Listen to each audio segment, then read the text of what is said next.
আমার হাজবেন্ড বাজার থেকে অনেকগুলো চিংড়ি মাছ নিয়ে এসছে, তাই ভাবলাম চিংড়ি মাছের মালাইকারি তো অনেক খেয়েছি, কিন্তু চিংড়ি মাছের মালাই পোলাও যদি বানানো যায় তাহলে কেমন হয়। তাই বানিয়েও ফেললাম। দারুণ সুন্দর দেখতে হয়েছে, খেতেও কিন্তু খুবই সুন্দর হয়েছে। বন্ধুরা, রেসিপিটা আপনারা শেষ পর্যন্ত দেখুন। ভালো লাগলে কিন্তু লাইক শেয়ার কমেন্ট করতে ভুলবেন না। আপনাদের কাছে রিকোয়েস্ট করব, তেল গরম হয়ে গেছে, আমি সাদা তেলেই রান্নাটা করছি। কতগুলো চিংড়ি মাছকে আগে থেকে নুন হলুদ দিয়ে মাখিয়ে রেখেছিলাম, এগুলো একটু ফ্রাই করে নিচ্ছি। চিংড়ি মাছ বেশি ফ্রাই করব না, তাহলে কিন্তু শক্ত হয়ে যাবে। হালকা কালারটা যখন একটু চেঞ্জ হয়ে গেছে, হালকা করে ভেজে আমি একটু অন্য পাত্রে ভেতর তুলে রাখলাম। এবার ওই তেলেই দিয়ে দিলাম দুখানা আলুকে ডুমো করে কেটে রেখেছিলাম, খোসা ছাড়িয়ে ডুমো করে কেটে ধুয়ে রেখে দিয়েছিলাম। ওটা তেলের ভেতর দিয়ে দিলাম, দিয়ে একটু ফ্রাই করে নিচ্ছি। আলু কালারটা যখন একটু গোল্ডেন ব্রাউন হয়ে গেছে, তখন ওটা তেল থেকে তুলে অন্য একটা পাত্রের ভেতর রেখে দিলাম। দেখুন বন্ধুরা, এবার ওই তেলের ভেতর দিয়ে দিলাম খানিকটা গোটা গরম মশলা, আর দিয়ে দিচ্ছি হাফ টেবিল চামচ মতো গোটা জিরে। একটু ফ্রাই করে নেব, যখন সুগন্ধ একটা গন্ধ বেরোচ্ছে তখন বুঝবো যে আমার মশলাটা ভাজা হয়ে গেছে। এবার আমি দিয়ে দিচ্ছি তিনখানা মাঝারি সাইজের পেঁয়াজকে গ্রেট করে রেখেছিলাম, দিয়ে দিলাম। দিয়ে অনবরত নাড়ছি। পেঁয়াজের কালারটাও কিন্তু চেঞ্জ হয়ে যাচ্ছে, হাই ফ্লেমেই রেখেছি। এবার দিয়ে দিলাম 1 টেবিল চামচ মতো জিঞ্জার গার্লিক পেস্ট, 1 টেবিল চামচ মতো হলুদের গুঁড়ো, 1 টেবিল চামচ মতো ধনিয়ার গুঁড়ো, 1 টেবিল চামচ মতো জিরের গুঁড়ো, আর দিয়ে দিলাম 1 টেবিল চামচ মতো লঙ্কার গুঁড়ো, আর দিয়ে দিলাম 1 টেবিল চামচ মতো লবণ। এবার এর মধ্যে দিয়ে দিচ্ছি কতগুলো তেজপাতা, আর দিয়ে দিচ্ছি খানিকটা নারকেল মিক্সার গ্রাইন্ডারে পেস্ট বানিয়ে রেখেছিলাম। এটাকে 3 টেবিল চামচ মতো হবে পেস্টটা, সেটা দিয়ে দিলাম। দিয়ে অনবরত নাড়ছি।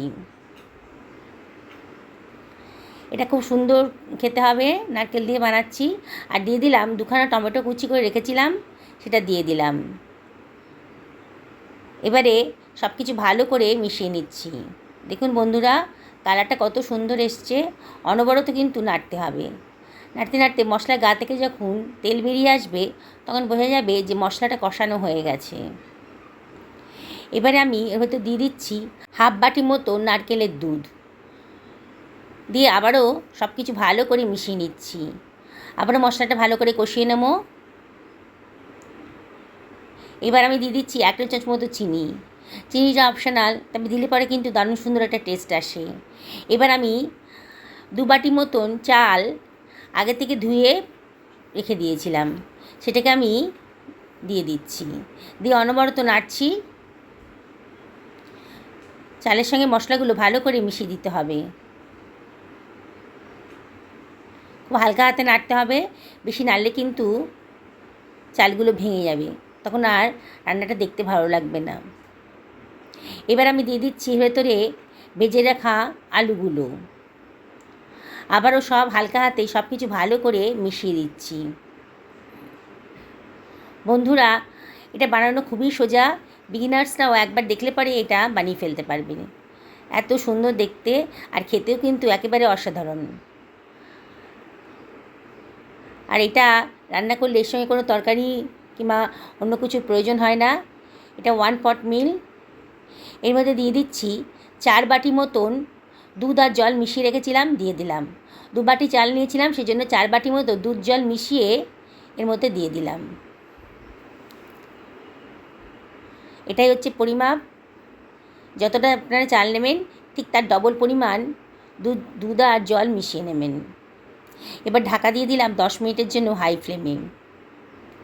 10 মিনিট হয়ে গেছে। দেখুন আমার কিন্তু চালটা 80% মতো সেদ্ধ হয়ে গেছে। দেখেই মনে হচ্ছে চালটা কিন্তু অনেকটাই সেদ্ধ হয়ে গেছে। আর একটু হবে, জলটা অনেক কমে গেছে। আবারও হালকা হাতে একটু নাড়াচাড়া করে দিলাম। দিয়ে এর ভেতর দিয়ে দিচ্ছি ভেজে রাখা চিংড়ি মাছগুলো, আর এর ভেতর দিয়ে দেব কতগুলো কাজু আর কিশমিশ আমি আগে থেকে ভেজে রেখেছিলাম, এটা দিয়ে দিলাম। এটা অপশনাল, না দিলেও কিন্তু ভালো লাগবে। আর দিয়ে দিলাম খানিকটা ধনেপাতা কুচি। আবারও হালকা হাতে সব কিছু ভালো করে মিশিয়ে দিচ্ছি। খুব হালকাভাবে মেশাতে হবে, আবারও বলছি, খুব জোরে জোরে নাড়লে পরে কিন্তু চালগুলো ভেঙে যাবে। এবারে ঢাকা দিয়ে দিলাম 10 মিনিটের জন্য একেবারে লো ফ্লেমে। 10 মিনিট হয়ে গেছে, দেখুন আমার কিন্তু সমস্ত জলটা চালগুলো টেনে নিয়েছে। একেবারে ঝরঝরে পোলাও তৈরি হয়ে গেছে। খুব সুন্দর একটা গন্ধও বেরোচ্ছে। বন্ধুরা, দেখলেন তো বানানোটা কত সোজা। আপনারাও এভাবে বানিয়ে নিন। আমি একটা সার্ভ করে দিচ্ছি। বন্ধুরা আবারও রিকোয়েস্ট করব, ভালো লাগলে কমেন্ট করে জানাবেন, আর না ভালো লাগলে তাহলেও কমেন্ট করে জানাবেন। এটাই আমি আপনাদের কাছে রিকোয়েস্ট করব।